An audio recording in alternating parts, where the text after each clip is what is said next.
오늘 말씀은 결혼, 이혼, 독신이라는 주제인데 오늘 말씀 마태복음 19장 가지고 성경에 기반하여 말씀을 좀 드립니다.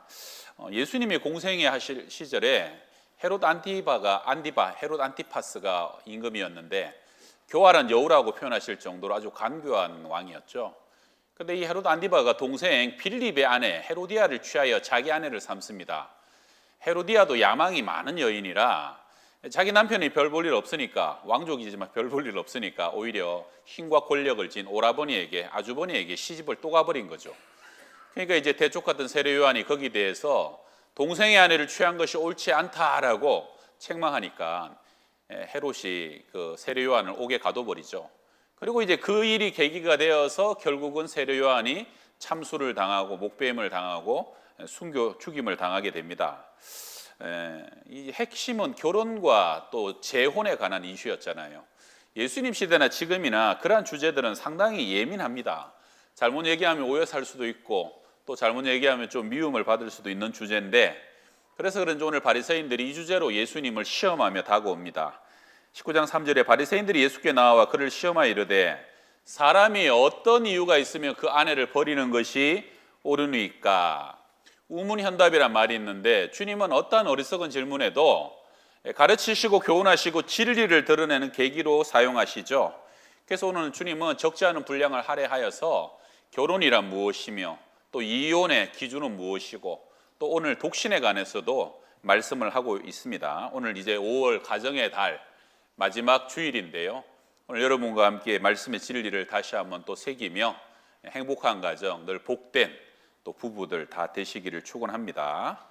첫 번째 결혼입니다. 러시아 속담에 바다에 나갈 때는 한 번 기도하고 전쟁터에 나갈 때는 2번 기도하고 결혼하기 전에는 3번 기도하라 하는, 그만큼 결혼은 중요한 일이고 심사숙고해야 할 일이다 하는 것이죠. 오늘 주님은 결혼에 관해서 가장 중요한 교훈을, 진리를 가르치시는데 우리 5절 같이 읽읍시다. 시작. 말씀하시기를 그러므로 사람이 그 부모를 떠나서 아내에게 합하여 그들이 한 몸이 될지라 하신 것을 읽지 못하였느냐. 창세기 보면 하나님이 사람을 남자와 여자로 지으시고 그 둘이 한 몸이 되게 하셨는데, 이 한 몸이 되기 위해서 제일 중요한 것은 부모를 떠나 그 둘이 한 몸이 될지라. 예수님도 이 말씀을 인용하셨고 사도 바울도 에베소서에서 이 말씀을 또 인용합니다. 그래서 우리 결혼에 관한 가장 중요한 토대는 먼저는 부모를 떠나는 것이다. 우리 부모님들은 잘못 오해하게 되면 약간 서운할 수도 있는데 이것은 창조의 섭리고 예수님의 중요한 가르침입니다. 여러분, 우리 영성학자 마르바든이 안식에 관해서 가르칠 때 참된 안식을 위해서 제일 먼저 해야 될 일이 뭐라고 기억나십니까? 멈추고 떠나는 것이다. 일상에서 떠나고 일에서 떠나고 멈춰야 된다. 멈추지 못하는 것, 욕심 때문에 멈추지 못하고 경쟁에서 질까 봐 더 쌓아야 되기 때문에 멈추지 못하면 결코 안식은 시작되지 않는다. 하나님을 믿고 6일간만 일하고 하루를 온전히 안식하더라도 그 안식을 통해서 내가 복원되고 정렬되고 내가 온전한 안식을 얻게 되게 되면 결과적으로 그 이후에 안식된 우리를 세상으로 더 깊이 밀어넣는 것이 하나님의 안식의 원리다라고 기억하시죠. 그렇게 되기 위하여서 먼저는 세상을 떠나야 되고 멈춰야 된다. 마찬가지로 우리가 결혼을 통하여서 먼저는 부부가 한 몸이 된다는 것은 부모를 온전히 떠나야 됩니다. 온전히 떠나 둘이가 한 인격이 되고 한 몸이 되고 한 영이 되었을 때 더 온전히 양가의 부모님을 사랑할 수 있고 양가의 부모님을 섬길 수 있고 두 사람이 더 온전히 교회와 모든 세상을 더 잘 섬길 수 있는 기반은 떠나야 될 것을 떠남으로 먼저 하나가 된다는 것이죠. 사실 부모님들이 제일 원하는 것도 둘이가 온전한 하나를 이루어서 온전한 가정을 이루는 게 부모님들의 바람이기도 하죠. 그러면 부모님 모시고 살면 안 되냐? 여러분, 같이 살아도 충분히 떠난 자녀들이 있고 지구 반대편에 살아도 아직도 떠나지 못한 딸이 있고 떠나지 못한 아들이 있는 것이죠. 우리 양훈순 총장님이 코칭 세미나 여러 번 하시면서 아들네와 미국에서 같이 살고 계신다는 거예요. 그러면서 이제 같이 살 때 원칙을 세우시길, 같은 집에 살아도 우리는 다른 가족이다. 그것을 먼저 제시를 하시는 거예요. 그러면서 한 10가지 정도 기준을 세웠는데 그중에 몇 가지는 아침마다 문안 인사하지 마라. 아침 저녁 우리를 위해서 식사 따로 준비하지 마라. 너희들이 뭐 하는 거 뭐라도 우리한테 일일이 허락받으려고 하지 마라. 그러셨다는 거예요. 참 지혜롭죠.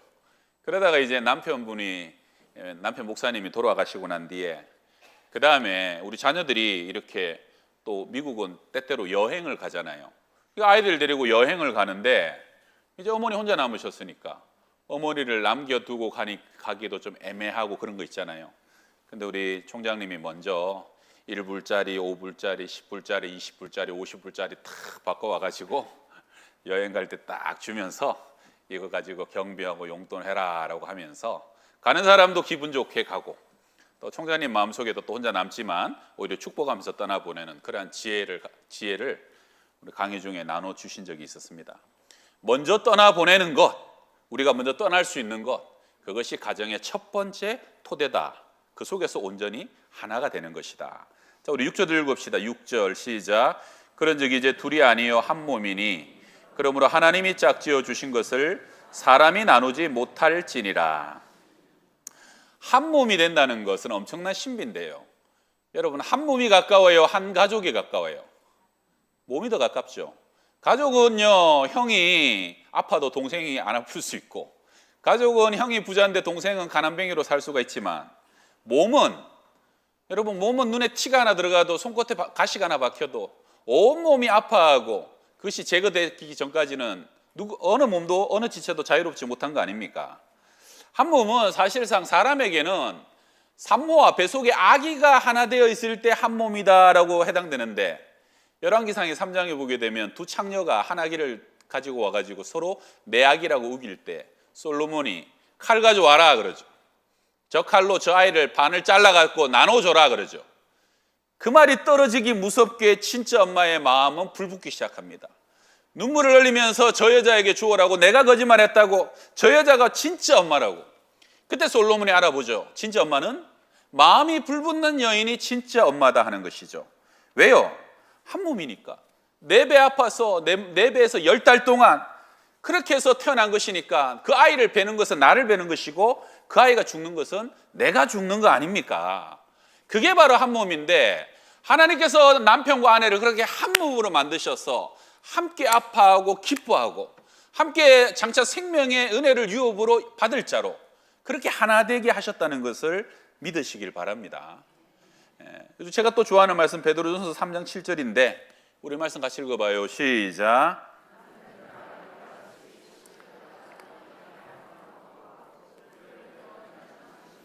또 생명의 은혜를 함께 이어받을 자로 알아 귀히 여기라. 이는 너희 기도가 막히지 아니하게 하려 함이라. 남편들아, 지식을 따라 아내와 동거하라. 여러분, 남편들은 지식이 좀 필요해요. 그래서 이번에 코칭 세미나 통해서 남편들 많이 배웠어요. 아마 훌륭한 남편이 되고 훌륭한 아빠가 될 것이라고 믿고, 그 지식 중에 하나는 아내는 연약한 그릇이다. 그래서 더 소중하고 더 귀하게 다루어야 한다는 거죠. 그리고 남편들이 아내를 그렇게 여길 때 기도가 막히지 않는다. 남편들은 아내와 벽을 쌓으면 하나님과 벽이 쌓입니다. 그래서 우리 남편들은 하나님과 더 깊은 영성을 추구하기 위해서는 아내를 사랑하는 것은 기반이 되어야 한다는 거예요. 그리고 아내분들, 남편들 많이 사랑해 주시고 우리 남편들 많이 안아 주시길 바랍니다. 아멘. 그래야 남편들은 그 아내의 체온으로 하나님께 더 가까이 갈 수 있는 존재라는 것이죠. 그리고 오늘 이 말씀에서 남편과 아내는 생명의 은혜를 함께 이어받을 자다, 이 말씀 너무 중요하죠. 여러분, 남편과 아내는 함께 영적인 상속을 받을 사람이다. 나중에 주님 앞에 섰을 때 함께 상을 받고 복을 받을 사람이라는 거예요. 그래서 우리 부부의 최종적인 목적은 행복을 넘어서 거룩입니다. 하나님은 그 부부가 서로가 하나가 되어서 거룩한 남편이 되고 아내가 되고 장차 예수 그리스도의 거룩한 신부가 되기를 원하시는데, 그러려면 첫 번째는 채워주어야 한다. 에베소서 5장에 그러나 너희도 각각 자기 아내 사랑하기를 자신같이 하고 아내도 자기 남편을 존경하라. 남편은 아내를 사랑으로 꽉꽉 채워주는 존재입니다. 남편들 아멘이십니까? 아내는 남편을 존경으로 꽉꽉 채워주는 존재입니다. 아내들 아멘이십니까? 네, 아멘이시죠? 여러분 신데렐라 보세요. 신데렐라 이름의 뜻이 재투성이라는 뜻이에요. 신데렐라는 어려서 부모님을 여의고 계모와 언니들에게 미움을 받았더래요. 얼마나 억울하고 서러운 어린 시절을 지냈지만 상처투성이잖아요. 그런데 자기를 극진히 아껴주는 남편을 만나서 그 왕자의 전적인 사랑을 받으니까 그 나라에서 가장 아름답고 고귀한 여인으로 다시 태어나는 것, 그것이 아내입니다. 어떠한 과거와 상처와 지난날을 보낸 것에 상관없이 남편의 사랑으로 꽉꽉 채움받으면 최고의 여인으로 거듭나는 것. 남편도 마찬가지입니다. 어떠한 지난날의 과거와 상관없이 아내가 인정해주고 아내가 칭찬해주고 아내가 격려해주면 불 속에라도 뛰어들 수 있는 것이 남편들인 것입니다. 그래서 사랑과 존경으로 어떻게 해요? 꽉꽉 채워주라는. 두 번째는 서로 깎아주는 존재입니다. 우리 에베소서 5장 31절에 그러므로 사람이 부모를 떠나 그의 아내와 합하여 그들이 한 육체가 될지니 이 비밀이 크도다. 나는 그리스도와 교회에 대하여 말하노라. 여러분, 교회와 그리스도를 설명하는 제일 좋은 비유가 남편과 아내라는 거예요. 그래서 남편과 아내의 관계는 그리스도와 교회를 깨달아가는 영적인 유비요 신비요 비밀이 그 속에 있는데, 남편이 아내를 물로 씻어 깨끗하게 하고 말씀으로 씻어 거룩하게 하고 흠과 티와 주름 잡힌 것이 없는 영광스러운 교회로 주님께서 교회를 만들고 세워가는 것처럼 남편도 아내를 그렇게 사랑하고 깎아주고 성장하고 성숙하여서 나중에 하나님 앞에 영광스러운 신부로 남편과 아내가 한 몸으로 함께 서게 되는 것이 하나님의 비밀이라는 겁니다. 그래서 서로 채워주지만 남편 눈에만 보이는 아내의 흠과 아내의 눈에만 보이는 남편의 티를 깎아주고 제거해주고 다듬어주는 것이 남편과 아내를 향한 하나님의 뜻이라는 거죠. 우리 남자와 여자는 처음 만날 때는 광석 사이에 박힌 보석의 아름다움에 끌려서 그 보석의 아름다움에 매료되어서 서로 결혼을 하고 가정을 이루는데, 살다 보면 이제 보석은 안 보이고 둔탁한 돌덩이만 보일 때가 있다는 것이죠. 그래서 그 둔탁한 돌멩이를 쪼개주고 깨어주고 갈아내어 주다 보면 그 보석이 더 온전해지고 더 선명해지고 더 아름다워지는 것이 결혼 생활이라는 건데, 아내분들 네. 속 썩이는 남편 때문에 기도 많이 하시지요? 네. 근데 그렇게 10년, 20년, 30년 기도하다 보면 남편이 많이 변합니까? 내가 많이 변합니까? 아유, 그렇죠. 할렐루야. 기도하다 보면 나의 부족함을 깨닫게 되고요. 또 기도하다 보면 어느 순간 남편의 아름다움을 보게 됩니다. 같이 성숙해져 가는 것이죠. 남자들도요, 수십 년 동안 철없는 아내 때문에 참고 인내하고 책임지다 보면 어느 순간 익어가는 것이죠. 정말로 참사랑이 뭔지 알아가는 것이죠. 서로 참고 인내하고 기도하다 보면 함께 성숙해지는 것이고 거룩해지는 것이고 하나님 앞에 영광스러운 신부로 다듬어져 가게 되는 것, 이것이 결혼의 신비인 것을 믿으시길 바랍니다. 그래서 우리 시어머니도 모르는 남편의 나만의 허물과 연약함이 보여요. 우리 장인 장모도 모르는 아내의 연약함이 남편은 알게 되는 것이죠. 미세 현미경처럼 보이기 시작하는 것, 너무 아프지 않게, 너무 상하지 않게 다듬어지고 깨끗하게 해주는 것, 우리 각자를 향한 하나님의 부르심이고, 기도함으로 하나님의 성령이 역사함으로 더 깊은 성숙한 한 몸으로 주님 앞에 서가게 되는 것.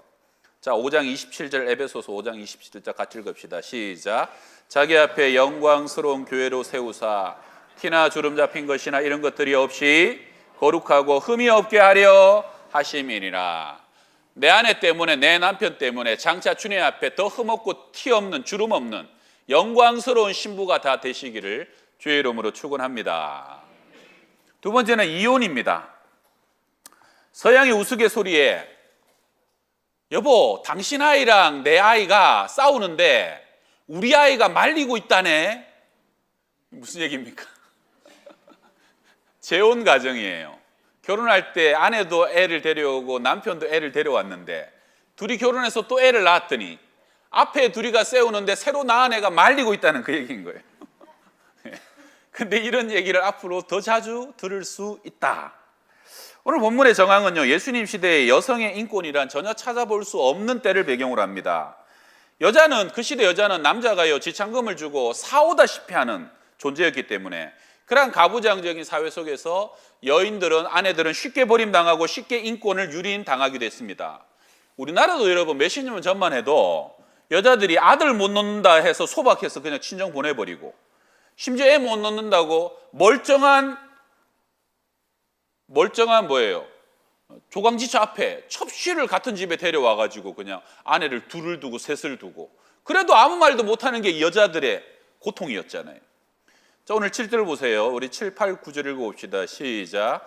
여짜오되 그러면 어찌하여 모세는 이혼 증서를 주어서 버리라 명하였나이까? 예수께서 이르시되 모세가 너희 마음의 완악함 때문에 아내 버림을 허락하였거니와 본래는 그렇지 아니하니라. 내가 너희에게 말하노니 누구든지 음행한 이유 외에 아내를 버리고 다른 데 장가드는 자는 간음함이니라. 이 본문은요 신명기 24장을 가져다가 인용한 건데 24장 1절입니다. 사람이 아내를 맞이하여 데려온 후에 그에게 수치되는 일이 있음을 발견하고 그를 기뻐하지 아니하면 이혼 증서를 써서 그의 손에 주고 그를 자기 집에서 내보낼 것이요. 바리새인들은 이 모세의 말씀을 가지고 아내를 이혼 증서를 써서 쥐어주면서 막 갖다 버리곤 했습니다. 여기서 이제 성경에서 말하는 수치가 뭐 외도나 간음이냐 그런 거는요 이혼 증서가 아니라 그 자리에서 돌로 맞아 죽습니다. 그래서 여기 말하는 수치는 천박한 노출이나 정숙하지 못한 행동, 규범 위반 정도를 얘기하는 것인데, 문제는 악한 남자들이 자기의 욕망을 만족시키기 위해서 그 수치의 기준을 자꾸 확대시키는 거예요. 그래서 남편이 심지어는 나중에 아내가 빵을 태워도 수치스러운 일이다 그래서 내쫓아버리고, 자기 눈에 보기에 더 이쁜 여자가 생겨도 못생긴 아내의 수치다 그래서 아내를 내쫓아버리고, 별 시덥지 않은 이유로 아내를 다 내쫓아버리는 거죠. 손에 증서 하나 지어주면서. 참 악한 거 아닙니까? 오늘날도 여러분 부부들이 함께 결혼하고 살다가 힘들고 불편하면 힘든데 헤어지면 되지 뭐, 지지고 볶으면서 뭐 그렇게 살아, 갈라서서 깨끗하게 갈랐으면 되지 뭐, 똑같은 악한 마음이에요. 왜 악합니까? 가정의 주인을 하나님으로 인정치 않는 것이고, 하나님이 짝지어 주신 것을 내 마음대로 할 수 있다라고 내 마음대로 교만하게 판단하고 생각하고 자기 소유로 여기는 것이죠. 근데 문제는 예수님 시대에 남편이 아내들을 그렇게 말도 안 되는 이유로 버려도 아내들은 완전 약자였어요. 버림받고 난 이후에도 자유가 없어요. 남편에게 종속되는 거예요. 그래서 버림받은 아내는 계속 수절해야 되고, 누가 생계를 책임져 주지 않으니까 너무 배고프고 가난해야 되고, 수치 속에 있지만 자기가 할 수 있는 일이 아무것도 없는 거예요. 그래서 예수님 얘기하는 거예요. 모세가 왜 이혼 증서를 써서 주라고 했느냐?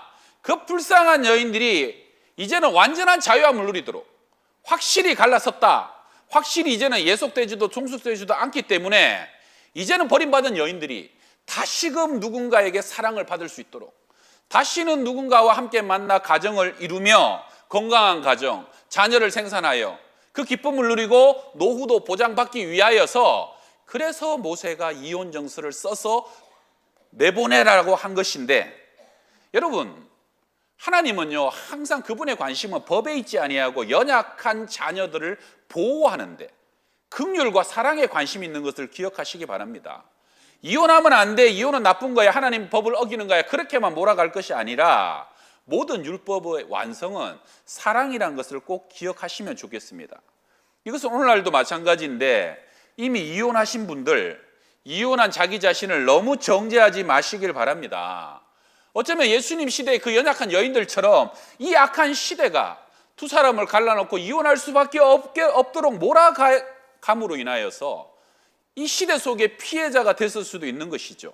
무엇보다도 하나님의 관심은 이혼으로 인해 지금까지 상처받고 아파한 사람들이 또다시 낙인 찍힌 삶을 사는 것을 원치 않으십니다.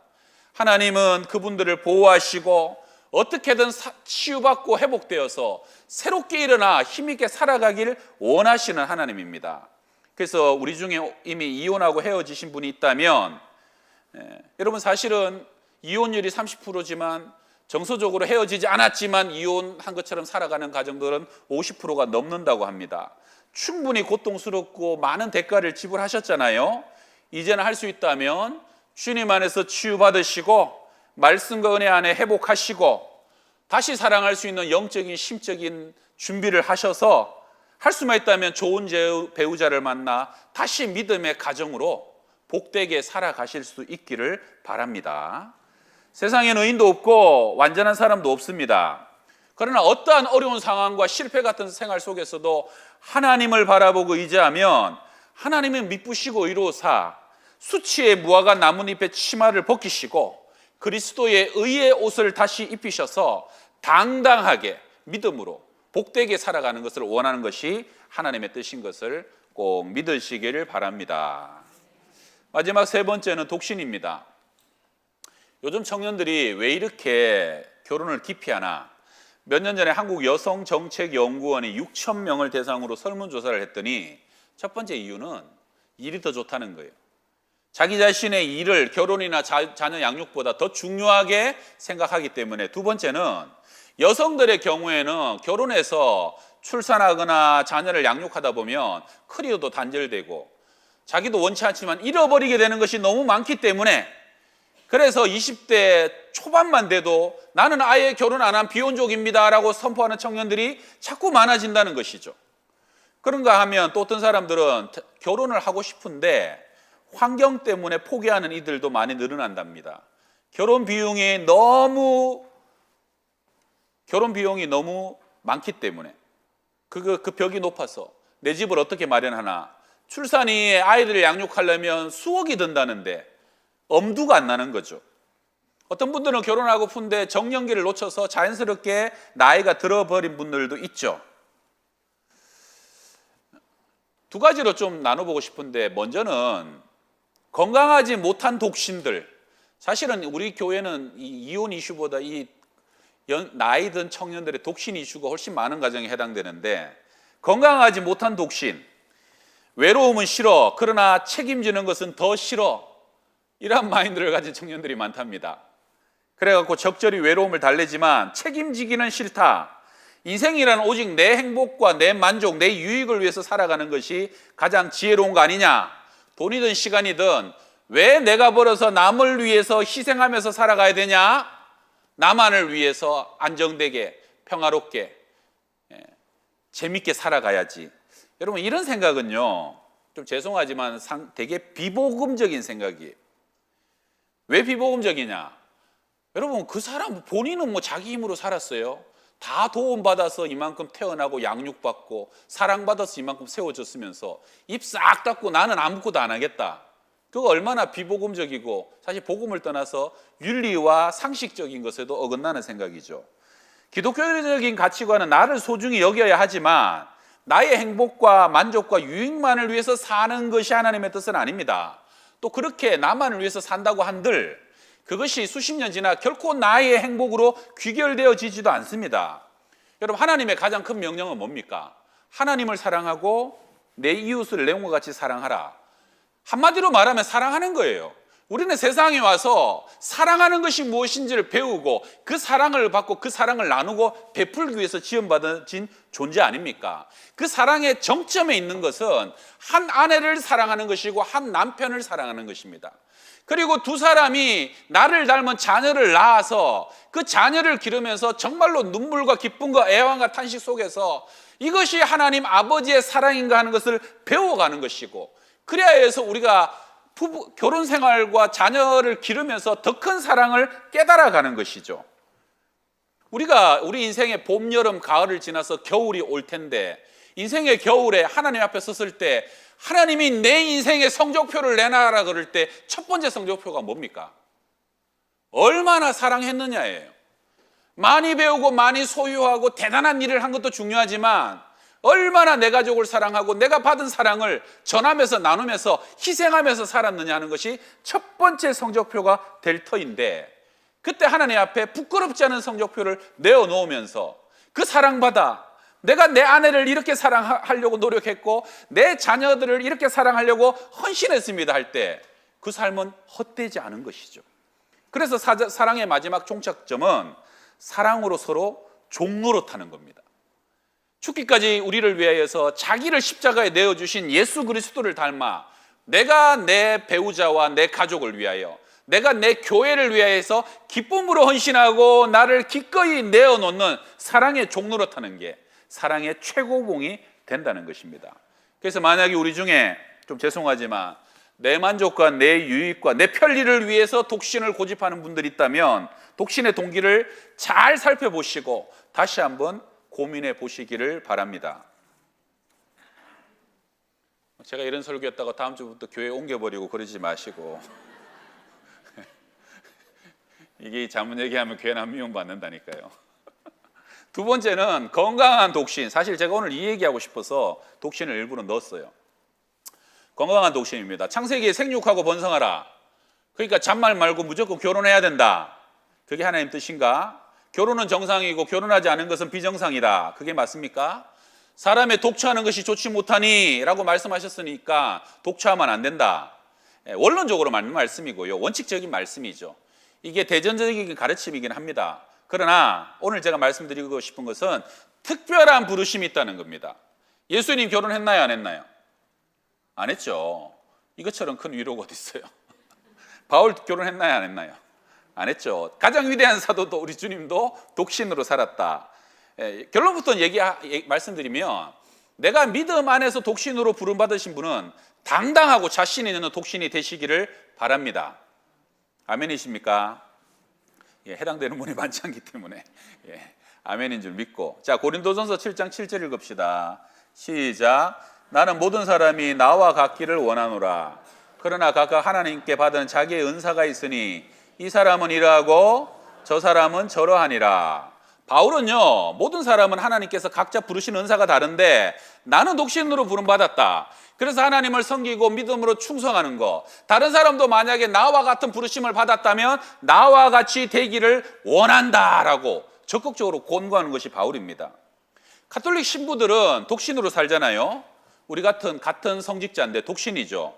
처음부터 독신 아니었답니다. 왜냐하면 일대 교황을 베드로로 여기는데 베드로가 결혼했어요, 안 했어요? 했죠. 장모도 있었고 가정이 있었죠.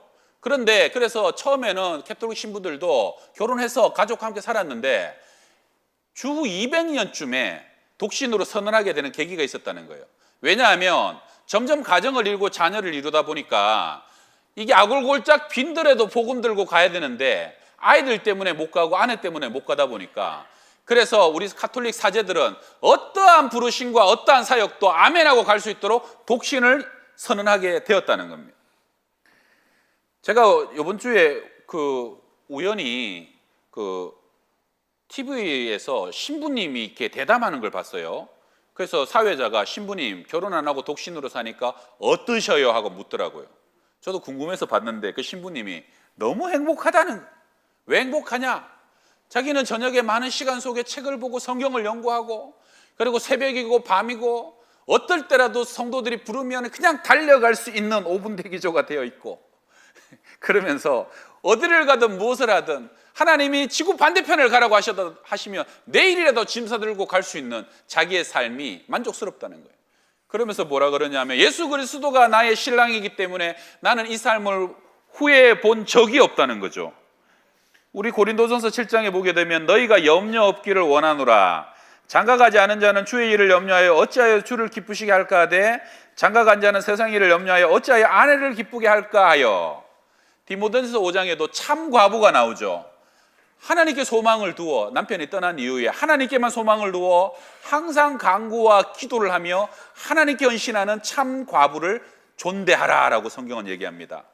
그래서 오늘 이제 말씀을 마치면요, 독신에 대한 성경의 가르침은 결혼이든 독신이든 하나님과 더 멀어진다면 그것은 유익하지 않습니다. 그러나 내가 결혼을 통해서 한 몸을 이루고 한 가정을 이루어서 내가 가정과 가족을 통해서 하나님 나라를 확장하고 더 깊은 사랑을 추구하며 그것을 통해서 나의 부르심을 다한다면 그것도 가한 일이고 기쁜 일이고요. 만약에 하나님이 나를 독신으로 부르셔서 내가 더 많은 여유와 시간을 가지고 교회를 섬기고 이웃을 섬기고 어느 곳이든지 자유롭게 주님께 헌신할 수 있다 그러면 당당한 독신이 되어라는 것이죠. 자랑스러운 독신을 부끄러워하지 말아라는 것이죠. 그래서 오늘 성경 본문 마지막 13절에 보게 되면 현대어 성경으로 하늘나라를 위해 스스로 결혼을 포기한 사람도 있느니라. 할렐루야. 우리 독신으로 살아가시는 분들은 당당한 독신이 되시길 바랍니다. 주를 기쁘시게 하고, 그리고 우리 여러 부모님들 이제 우리 더 이상 독신으로 믿음 생활 잘하고 살아가는 자녀들을 향하여서 언제 결혼할 거야? 라고 묻지 마시길 바랍니다. 그래서 그들이 자유롭게 주를 섬기며 살아갈 수 있는 성숙함을 이제 우리 교회가 좀 갖춰줘야 되지 않을까. 근데 여러분 중에 나는 이게 독신으로 부르신 것도 아니고 결혼도 하고 싶고, 그런 분은요, 미혼으로 있을 때는 미혼으로서 주를 열심히 섬기는 거예요. 그러다가 어느 순간 내 눈에 불꽃처럼 튀는 그런 사람을 만나서 결혼을 하게 되면 그때부터는 가정을 통하여서 또 더 성숙하고 풍성한 하나님의 나라를 위하여서 쓰임받는 그러한 가정들이 다 되시기를 주의 이름으로 축원합니다. 자, 우리 옆 사람 한번 인사할까요? 이렇게 인사합시다. 부르심에 감사하고 부르심에 당당하게 살아가십시다.